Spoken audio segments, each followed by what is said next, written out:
The scourge of poverty continues to afflict citizens in the developing world, sparking widespread discussions in affluent countries.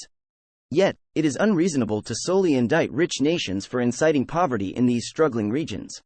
Unfortunately, there persists a popular assumption in academia and politics that prosperity stems from exploitation.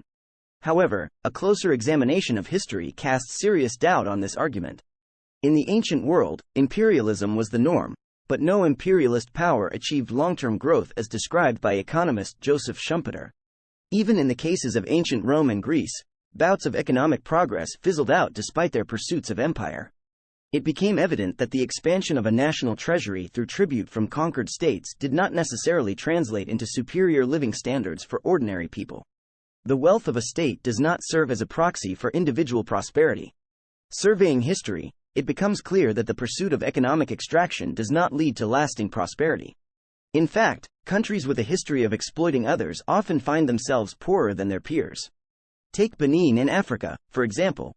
Despite its rapacious history, it remains an economic dwarf, while less aggressive peers like Mauritius and Botswana have emerged as economic stars.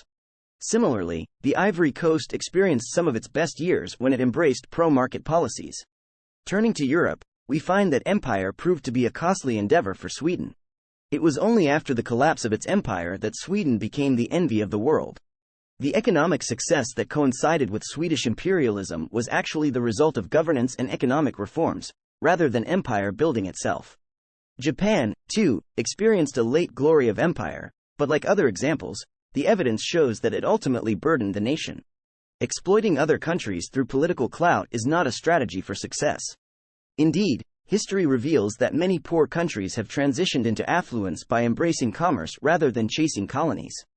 Let's consider Finland, a poor European country in the early 20th century. Unlike Switzerland, it had no colonies. However, both Finland and Switzerland stand today as two of the most successful countries in the world. The primary difference between rich and poor countries lies in productivity. Productivity unleashes opportunities for innovation and wealth creation. Look at resource-poor countries like Taiwan, South Korea, and Singapore, in contrast to their African and Latin American counterparts. Despite their limited natural resources, they have managed to join the ranks of the global elite through high levels of productivity and innovation. Poverty may be the natural condition of humanity, but countries can overcome it by contributing to the world's capital stock and fostering productivity. It is through these means that nations can truly uplift their citizens and create a path towards lasting prosperity. Subscribe Libertarian Facts.